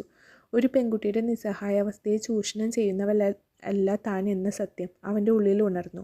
അവളോട് തോന്നിയ ആ വന്യമായ ആകർഷണത്തെ അവൻ തൻ്റെ ദൃഢമായ ആത്മസംയമനം കൊണ്ട് ചങ്ങലക്കിട്ടു. അവൻ പതുക്കെ അവളുടെ നെറ്റിയിൽ കൈവച്ചു.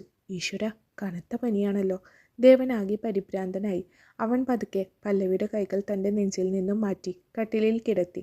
എന്നിട്ട് വേഗത്തിൽ എഴുന്നേറ്റ് ലൈറ്റ് ഇട്ടു. ലൈറ്റിൻ്റെ വെളിച്ചത്തിൽ പല്ലവിയുടെ മുഖം കണ്ടപ്പോൾ അവൻ്റെ നെഞ്ചൊന്ന് പിടഞ്ഞു.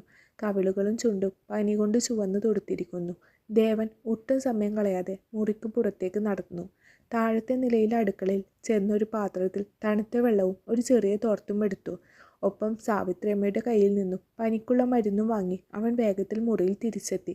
കട്ടിലിനരികിലിരുന്ന് അവൻ ആ തോർത്ത് വെള്ളത്തിൽ മുക്കി പിഴിഞ്ഞ് പല്ലവിയുടെ നെറ്റിയിൽ വെച്ചു കൊടുത്തു. തണുത്ത തുണി നെറ്റിയിൽ മുട്ടിയപ്പോൾ പല്ലവി ചെറുതായി ഒന്ന് പിടഞ്ഞു. സാരില്ലടോ, കുറയും. ദേവൻ അവളെ പതുക്കെ അവളുടെ കാതുകളിൽ ഒരു മന്ത്രം പോലെ പറഞ്ഞു. ആ ശബ്ദത്തിൽ വല്ലാത്തൊരു ആർദ്രതയുണ്ടായിരുന്നു. അവൻ അവളുടെ കൈകളും കഴുത്തും ആ നനഞ്ഞ തുണി കൊണ്ട് തുടച്ചു കൊടുത്തു. ഓരോ തവണ അവളുടെ ചർമ്മത്തിൽ തൊടുമ്പോഴും അവൻ്റെ ഉള്ളിൽ പ്രണയത്തിൻ്റെ പുതിയൊരു ഭാവമാണ് ഉടലെടുത്തത്. പല്ലവി, എഴുന്നേൽക്ക്, ഈ മരുന്ന് കഴിക്ക്. അവൻ അവളെ പതുക്കെ താങ്ങി എഴുന്നേൽപ്പിച്ചു. പല്ലവി പകുതി മാത്രം കണ്ണുകൾ തുറന്നു. മുന്നിൽ നിൽക്കുന്ന ദേവനെ അവൾ മങ്ങിയ വെളിച്ചത്തിൽ കണ്ടു. ആ മനുഷ്യനിൽ നിന്ന് തനിക്ക് ലഭിക്കുന്ന ഈ കരുതൽ അവളെ അതിശയപ്പെടുത്തി. ദേവൻ മരുന്ന് അവളുടെ ചുണ്ടുകളിലേക്ക് വെച്ചു കൊടുത്തു. അവളത് കുടിച്ചതും അവൻ ഒരു ഗ്ലാസ് വെള്ളം കൂടി നൽകി. അതിനുശേഷം അവളെ പതുക്കെ കട്ടിലിലേക്ക് കിടത്തി. തറയിൽ കിടന്നിരുന്ന വലിയ പുതപ്പെടുത്ത് അവളെ പൂർണ്ണമായും പുതപ്പിച്ചു. ജനാലയുടെ അരികിൽ ചെന്ന് പുറത്തെ മഴയിലേക്ക് നോക്കി അവൻ നിന്നു. അപ്പോഴേക്കും മരുന്നിൻ്റെ ഫലം കൊണ്ടും നെറ്റിയിലെ തണുപ്പ് കൊണ്ടും പല്ലവിക്ക് വല്ലാത്തൊരു ആശ്വാസം തോന്നിയിരുന്നു. അവളുടെ ബോധം പൂർണ്ണമായും തിരിച്ചു വന്നു. അവൾ കട്ടിലിൽ കിടന്നുകൊണ്ട് ജനാലയ്ക്ക് നിൽക്കുന്ന ദേവനെ ഒന്ന് നോക്കി. തനിക്കു വേണ്ടി ഉറക്കമൊഴിച്ച് തന്നെ പരിചരിക്കുന്ന ഈ മനുഷ്യനാണ് ക്രൂരനായ മേലേപ്പാട്ട ദേവനെന്ന് അവൾ അതിശയത്തോടെ ചിന്തിച്ചു. താൻ അതിരുകൾ ലംഘിച്ച് അവൻ്റെ അരികിലേക്ക് ചെന്നിട്ടും അവൻ തന്നെ ഒരു പോറൽ പോലും ഏൽപ്പിക്കാതെ കാത്തു സൂക്ഷിച്ച ആ ആത്മസംയമനം പല്ലവിയുടെ ഉള്ളിലെ എല്ലാ വെറുപ്പിനെയും അലിയിച്ചു കളഞ്ഞു. അവൾ അറിയാതെ തൻ്റെ കഴുത്തിലെ ആ മഞ്ഞച്ചരടിൽ കൈകൾ വെച്ചു. അതിലിപ്പോൾ അവൾക്ക് ശാപമല്ല, മറിച്ച് വല്ലാത്തൊരു സുരക്ഷിതത്വമാണ് തോന്നിയത്. പെട്ടെന്ന് ദേവൻ തിരിഞ്ഞു നോക്കി. പല്ലവി തന്നെ നോക്കി കിടക്കുന്നത് കണ്ടതും അവൻ പതുക്കെ അവളുടെ അരികിലേക്ക് നടന്നു വന്നു. അവൻ്റെ മുഖത്തിപ്പോൾ പഴയ കുസൃതിച്ചിരി തിരിച്ചെത്തിയിരിക്കുന്നു. എങ്ങനെയുണ്ട് മിസ്സിസ് മേലപ്പാട്ട്, പനി കുറവുണ്ടോ? അവൻ അവളുടെ നെറ്റിയിൽ വീണ്ടും കൈവച്ച് നോക്കിക്കൊണ്ട് ചോദിച്ചു. കുറവുണ്ട്, പല്ലവി വളരെ പതുക്കെ പറഞ്ഞു. അവളുടെ സ്വരത്തിൽ ആദ്യമായി ദേവനോടുള്ള ആർദ്രത നിറഞ്ഞു നിന്നിരുന്നു. ദേവൻ കട്ടിലിൻ്റെ മറുഭാഗത്തേക്ക് നടന്നു. തറയിൽ വീണ് കിടന്നിരുന്ന തലയണകളൊക്കെ എടുത്ത് അവൻ വീണ്ടും കട്ടിലിൻ്റെ നടുവിലായി നിരത്താൻ തുടങ്ങി. ലൈൻ ഓഫ് കൺട്രോൾ തൽക്കാലം ഞാൻ പുനഃസ്ഥാപിക്കുകയാണ്. ഇല്ലെങ്കിൽ നാളെ രാവിലെ എഴുന്നേൽക്കുമ്പോൾ എൻ്റെ രാജ്യം കയ്യേറി എന്ന് പറഞ്ഞ് നീ ആ ഫ്ലവർ വേസ് എടുത്ത് എൻ്റെ തലക്കടിക്കും. ദേവൻ ചിരിച്ചുകൊണ്ട് പറഞ്ഞു. അവൻ തലയിളകൾ വെക്കാനാഞ്ഞതും പല്ലവി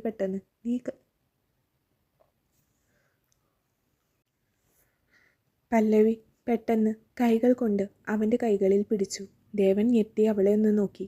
പല്ലവിയെ തലയണകളിൽ ഒന്നെടുത്തു മാറ്റി വെച്ചിട്ട് ദേവൻ്റെ കണ്ണുകളിലേക്ക് നോക്കി വളരെ ശാന്തമായി കൊണ്ട് പറഞ്ഞു, ഇന്ന് രാത്രി ഈ മതിൽ ഇവിടെ വേണ്ട ദേവൻ. ദേവൻ അവളെ വിസ്മയത്തോടെ നോക്കി നിന്നു. ദേവൻ ഒന്നും മിണ്ടാതെ അവളുടെ അരികിലേക്ക് കിടന്നു.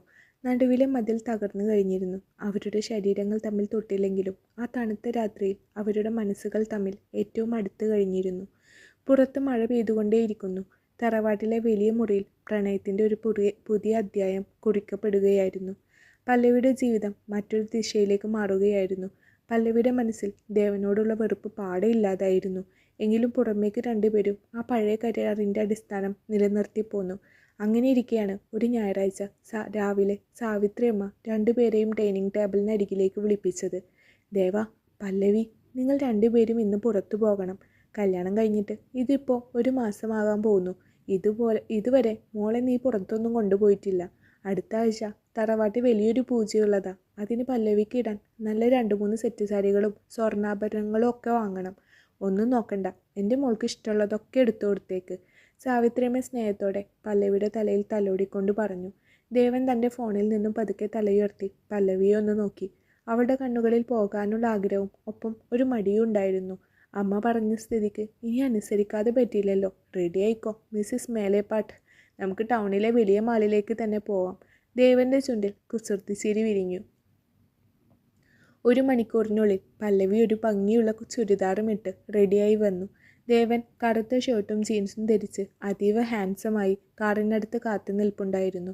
യാത്രയിലുടനീളം വലിയ സംസാരമൊന്നും ഉണ്ടായില്ലെങ്കിലും കാറിലെ ഒഴുകിയെത്തിയ പഴയ പ്രണയഗാനങ്ങൾ അവരുടെ നിശബ്ദതയ്ക്ക് മനോഹരമായ ഈണം നൽകി. നഗരത്തിലെ ഏറ്റവും വലിയ ആഡംബര മാളിലാണ് അവർ എത്തിയത്. നിനക്കിഷ്ടമുള്ള കളർ നോക്കിക്കോ, സെലക്ഷൻ നിൻ്റേതായിരിക്കണം. പല്ലവി സാരികൾ നോക്കുന്നതിനിടയിലാണ് തികച്ചും അപ്രതീക്ഷിതമായ ശബ്ദം പിന്നിൽ നിന്ന് കേട്ടത്. ഇത് പല്ലവിയല്ലേ? പല്ലവി രാഘവൻ. പല്ലവി ഞെട്ടിത്തിരിഞ്ഞു നോക്കി. മുന്നിൽ നിൽക്കുന്നത് രാഹുലാണ്. കോളേജ് കാലത്ത് പല്ലവി ഒരുപാട് ശല്യം ചെയ്തിരുന്ന അവളുടെ പിന്നാലെ നടന്ന് പ്രണയാഭ്യർത്ഥന നടത്തി പരാജയപ്പെട്ട ഒരുത്തൻ. രാഹുലിനെ കണ്ടതും പല്ലവിയുടെ മുഖം വിളറി. ഓ മൈ ഗോഡ്, പല്ലവി തന്നെ! എന്തൊരു മാറ്റം! അപ്പോൾ കേട്ടതൊക്കെ സത്യമാണല്ലേ? നിന്റെ ചേച്ചി പവിത്ര ആർക്കോ ഒപ്പം ഒളിച്ചോടി. അതുകൊണ്ട് നിന്റെ അച്ഛനും അമ്മയും നാട്ടുകാരുടെ മുന്നിൽ നാണം കെട്ടി നിൽക്കാതിരിക്കാൻ നിന്നെ ആർക്കോ കെട്ടിച്ചു കൊടുത്തെന്ന് കേട്ടു. ശരിക്കും ഒരു സബ്സ്റ്റിറ്റ്യൂട്ട് വധു അല്ലേ? നീ കഷ്ടം തന്നെയാട്ടോ.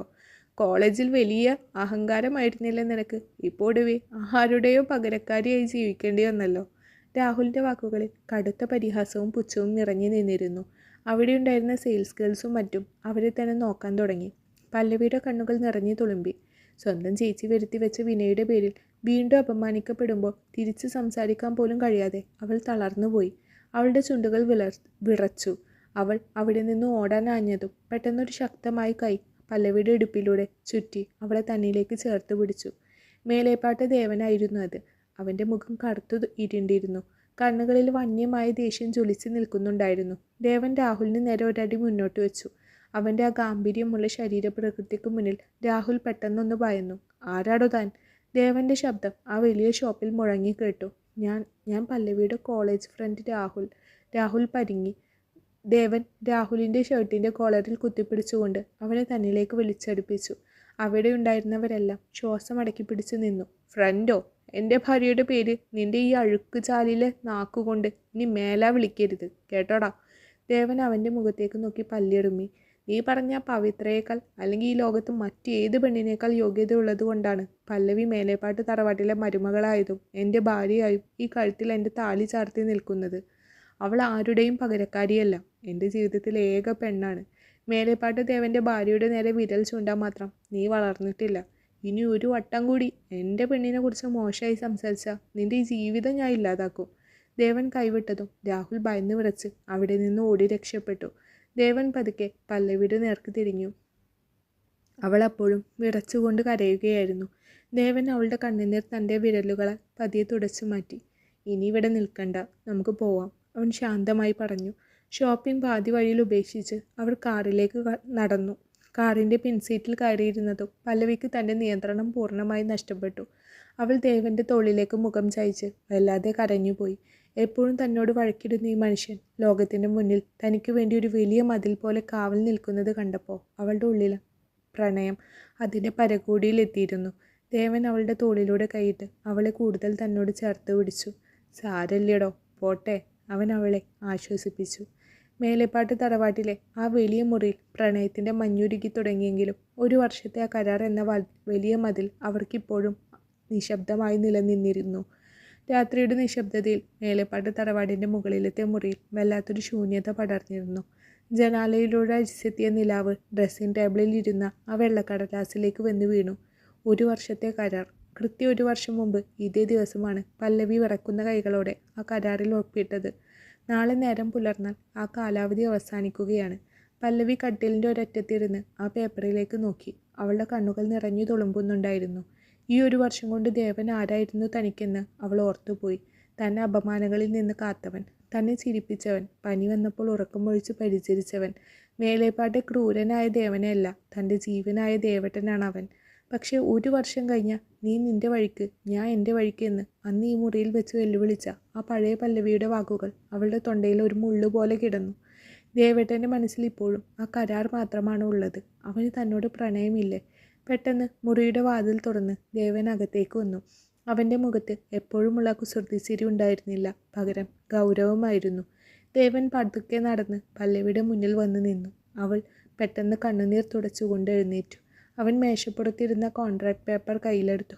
അവൻ അത് ഓരോ വരിയായി വായിച്ചു. മുറിയിൽ കനത്ത നിശബ്ദത പടർന്നു. സമയമായി പല്ലവി, ഇന്ന് ഈ കരാറിൻ്റെ അവസാനത്തെ രാത്രിയാണ്. നാളെ രാവിലെ നിനക്ക് നിന്റെ സ്വാതന്ത്ര്യത്തിലേക്ക് നടക്കാം. ദേവൻ്റെ ശബ്ദം വല്ലാതെ ഇടറിയിരുന്നു. അവൻ മുഖം തിരിച്ചു നിന്നു. അവൻ്റെ ആ വാക്കുകൾ പല്ലവിയുടെ നെഞ്ചിൽ ഒരു വലിയ പ്രഹരമായി വന്നു വീണു. അവൾക്ക് ശ്വാസം മുട്ടുന്നത് പോലെ തോന്നി. അവൻ തന്നെ പോകാൻ അനുവദിക്കുകയാണോ? അത്രമാത്രമേ തനിക്ക് അവൻ്റെ ജീവിതത്തിൽ സ്ഥാനമുള്ളൂ. അവൾ ചിന്തിച്ചുപോയി. നിങ്ങൾക്ക് ഞാൻ ഈ വീട്ടിൽ നിന്ന് ഇറങ്ങി പോകണമെന്ന് തന്നെയാണോ ദേവൻ? പല്ലവി വിറക്കുന്ന സ്വരത്തിൽ ചോദിച്ചു. അവളുടെ കണ്ണീർ കവളിലൂടെ ഒലിച്ചിറങ്ങി. ദേവൻ ഒന്നും മിണ്ടിയില്ല. അവൻ ജനാലയ്ക്ക് ചെന്ന് പുറത്തെ ഇരുട്ടിലേക്ക് നോക്കി നിന്നു. അവൻ്റെ കൈകൾ ചുരുട്ടി പിടിച്ചിട്ടുണ്ടായിരുന്നു. തൻ്റെ ഉള്ളിലെ പ്രണയം പുറത്ത് പറഞ്ഞാൽ അവൾ അത് തൻ്റെ തന്നിഷ്ടമായി കാണുമോ എന്ന ഭയം ആ വലിയ മനുഷ്യനെ തളർത്തി. പല്ലവിക്ക് ഇനി തൻ്റെ ഈഗോ കാത്തു സൂക്ഷിക്കാൻ കഴിയുമായിരുന്നില്ല. അവൾ പതുക്കെ ഡ്രസ്സിംഗ് ടേബിളിൽ ഇരുന്ന മെഴുകുതിരി കയ്യിലെടുത്തു. വിറക്കുന്ന കൈകളോടെ അവൾ ആ തീനാളം ദേവൻ്റെ കയ്യിലിരിക്കുന്ന കോൺട്രാക്ട് പേപ്പറിൻ്റെ അരികിലേക്ക് അടുപ്പിച്ചു. ദേവൻ ഞെട്ടി അവളെ നോക്കി. ക്ഷണനേരം കൊണ്ട് ആ വെള്ളക്കടലാസ് തീ വിഴുങ്ങാൻ തുടങ്ങി. കത്തുന്ന കടലാസിൻ്റെ വെളിച്ചത്തിൽ പല്ലവിയുടെ കണ്ണുകളിൽ ജ്വലിക്കുന്ന പ്രണയം ദേവൻ കണ്ടു. അവൾ ആ കത്തുന്ന പേപ്പർ തറയിലെ ടൈൽസിലേക്ക് ഇട്ടു. അത് ആ മുറിയിൽ പൂർണ്ണമായും കത്തിയമർന്നു. എന്താ നീ ചെയ്തത് പല്ലവി? ദേവൻ അതിശയത്തോടെ ചോദിച്ചു.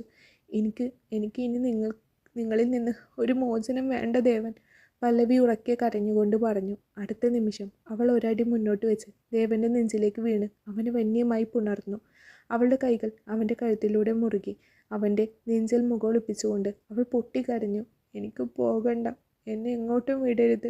ഈ താലി എൻ്റെ കഴുത്തിൽ വീണത് എൻ്റെ ഇഷ്ടത്തോടെ ആയിരുന്നില്ല. പക്ഷേ ഈ താലി എൻ്റെ ജീവനായി കാണാൻ ഞാൻ ഇപ്പോൾ ആഗ്രഹിക്കുന്നു. എനിക്ക് നിങ്ങളോട് പ്രണയം മാത്രമാണ് ദേവേട്ട, വല്ലാത്തൊരു പ്രണയം. ദേവൻ ഒരു നിമിഷം ചലനമറ്റതുപോലെ നിന്നു. പല്ലവിയുടെ ചുണ്ടിൽ നിന്ന് വീണ ആ ദേവേട്ട എന്ന വിളി അവൻ്റെ കാതുകളിൽ ഒരു അമൃത് പോലെയാണ് വന്ന് വീണത്. അത്രയും കാലം താൻ ചങ്ങലയിട്ട് പൂട്ടിയ തൻ്റെ എല്ലാ നിയന്ത്രണങ്ങളും ആ ഒരൊറ്റ സ്പർശനത്തിൽ ഉരുക്കിപ്പോയി. അവൻ പതുക്കെ തൻ്റെ ശക്തമായ കൈകൾ അവളുടെ ഇടുപ്പിലൂടെ ചുറ്റി അവളെ തന്നിലേക്ക് ഒട്ടും ഇടമില്ലാത്ത വണ്ണം ചേർത്ത് പിടിച്ചു. അവളുടെ മുടിയിഴകൾ അവൻ തൻ്റെ മുഖം ഒളിപ്പിച്ചു. നീ ഈ പേപ്പർ കത്തിച്ചില്ലായിരുന്നെങ്കിലും ഞാൻ നിന്നെ ഇവിടുന്ന് വിടില്ലായിരുന്നു പല്ലവി. ദേവൻ്റെ ശബ്ദത്തിൽ വല്ലാത്തൊരു ആർദ്രത നിറഞ്ഞിരുന്നു. അവൻ അവളെ പതിയെ തന്നിൽ നിന്നു മാറ്റി അവളുടെ മുഖത്തേക്ക് നോക്കി. അവളുടെ കണ്ണുകളിലെ പ്രണയവും നനവും അവൻ തൻ്റെ വിരലുകളാൽ തുടച്ചു മാറ്റി. മേലേപ്പാട്ട് ദേവൻ വിചാരിച്ച നടക്കാത്തതായി ഒന്നുമില്ലെന്ന് നിനക്കറിയില്ലേ? എൻ്റെ ഏറ്റവും വലിയ ഇഷ്ടമായ നിന്നെ ഞാൻ എങ്ങനെ മറ്റൊരാൾക്ക് വിട്ടുകൊടുക്കും? ദേവൻ്റെ അപ്രതീക്ഷിതമായ വെളിപ്പെടുത്തൽ കേട്ട് പല്ലവി വിടർന്ന കണ്ണുകളോടെ അവനെ നോക്കി. അവളുടെ ചുണ്ടിൽ ഒരു മനോഹരമായ പുഞ്ചിരി വിരിഞ്ഞു. അവൻ പതുക്കെ കുനിഞ്ഞ് അവളുടെ നെറ്റിയിൽ തൻ്റെ അധരങ്ങൾ അമർത്തി. വല്ലാത്തൊരാശ്വാസവും സുരക്ഷിതത്വവും പല്ലവിയുടെ ഉള്ളിലേക്ക് പടർന്നു കയറി. അവൾ അറിയാതെ തൻ്റെ കഴുത്തിലെ ആ മഞ്ഞച്ചരടിൽ കൈവച്ചു. അതിലിപ്പോൾ ശാപത്തിൻ്റെ കയ്പല്ല, മറിച്ച് ലോകത്തിലെ ഏറ്റവും മനോഹരമായ പ്രണയത്തിൻ്റെ മധുരമാണ് ഉണ്ടായിരുന്നത്. ജനാലയിലൂടെ തണുത്ത കാറ്റ് മുറിക്കുള്ളിലേക്ക് വീശിയടിച്ചപ്പോൾ ദേവൻ അവളെ തൻ്റെ നെഞ്ചിലേക്ക് ചേർത്ത് പിടിച്ച് കട്ടിലിൽ കിടന്നു. പുറത്ത് നിലാവ് പെയ്തുകൊണ്ടേയിരുന്നു. മേലേപ്പാട്ട് തറവാട്ടിലെ ആ വലിയ മുറിയിൽ പ്രതികാരത്തിൻ്റെയും ദേഷ്യത്തിൻ്റെയും കന്നലുകൾ കെട്ടടങ്ങി. അവിടെ പ്രണയത്തിൻ്റെ ഒരു പുതിയ പുലരി ജനിക്കുകയായിരുന്നു. അവസാനിച്ചു. സൂര്യകാന്തി. വീഡിയോ ഇഷ്ടപ്പെട്ട് കഴിഞ്ഞാൽ വീഡിയോ ഒന്ന് ലൈക്ക് ചെയ്തേക്കണേ. നിങ്ങളുടെ ലൈക്കുകൾ അത്രയും ഇമ്പോർട്ടൻ്റ് ആയതുകൊണ്ടാണ് പിന്നെയും ഓർമ്മിപ്പിക്കുന്നത്. അതേപോലെ നിങ്ങളുടെ അഭിപ്രായങ്ങൾ കമൻറ്റ് ബോക്സിൽ അറിയിക്കാനും മറക്കരുത്. Thank you.